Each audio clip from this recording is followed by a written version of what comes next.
Right, we are here for the roster mania roundup, starting things off with the Zonic and a comment he made during the post-match celebrations, or after them rather. I think this is even when the end credits are running on the ESL broadcast, and Zonic came up with some interesting insight about his future.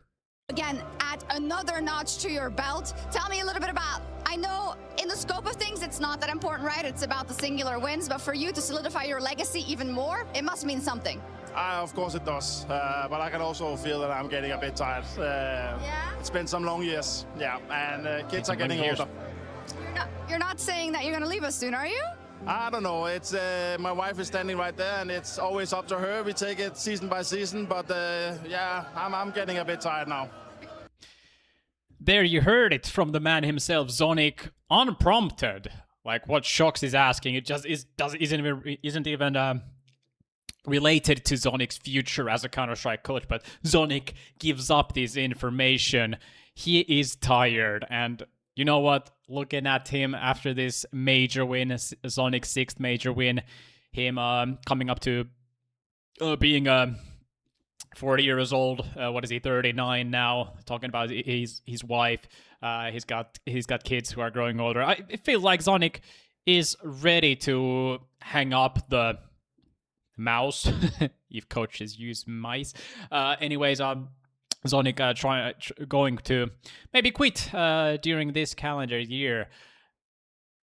Doesn't surprise me that much, but still leaving a big spot open for Falcons. And this Falcons major win also felt like it was mostly down to KRIMZ, and KRIMZ has never had a huge coaching personality really behind him, or that is to say that the coaches maybe haven't had that much to do tactically with KRIMZ's team. So maybe Zonic also feels like maybe the route to retirement is pretty logical right now. Okay, let's continue with some NAVI roster rumors.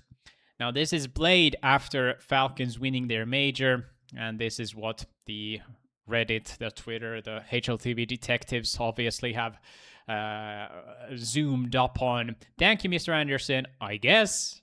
So the good people on HLTV are speculating that this might be regarding KRIMZ being open as an in-game leader option now that KRIMZ took his place. KRIMZ is available for a lot of teams. Now, could NAVI be the team that signs KRIMZ as their in-game leader, replacing Alexi B?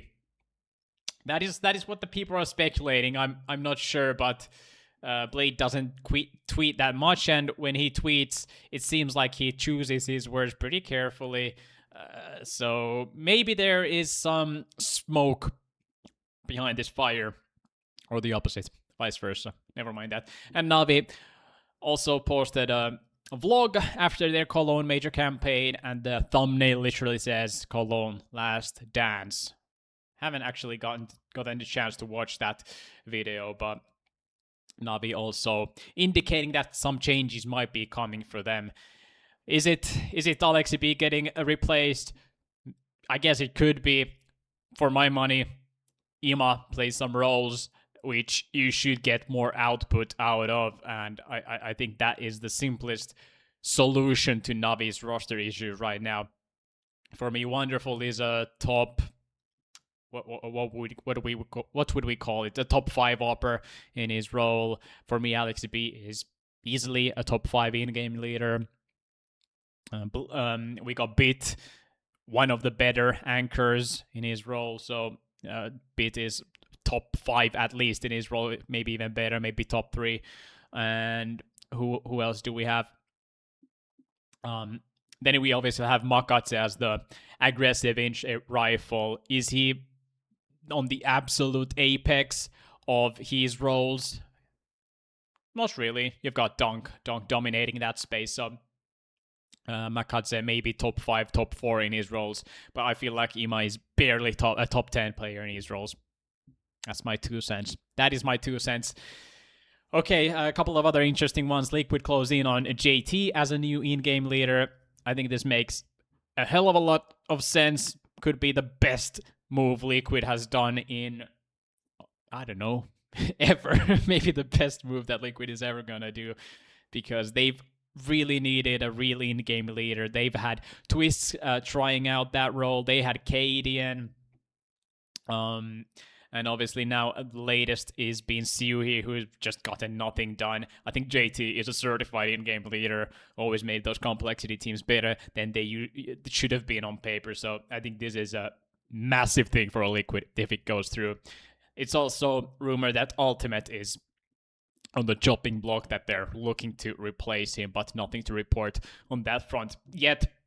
Another in-game leadership change, Gizmy maybe could be the next IGL of 100 Thieves, which would be an interesting move since Monte was a major team, Valve ranked 17 team. I feel like Gizmy is the most important piece of this roster, just looking at the players they have. They shouldn't be mixing it up in the stage 3 of the majors in my paper, and the fact that they are, it's not because of a superstar player, it's because of their in-game leader, Gizmy. I've got high hopes for Gizmy for sure. Luminosity target the Monte core, so apparently the Monte core getting blown up into pieces, and the pieces flying all over the map. So yeah, could be an interesting entryway back into the CS space for Luminosity. Right on. KRIMZ joining Eyeballers, a move that makes a lot of sense.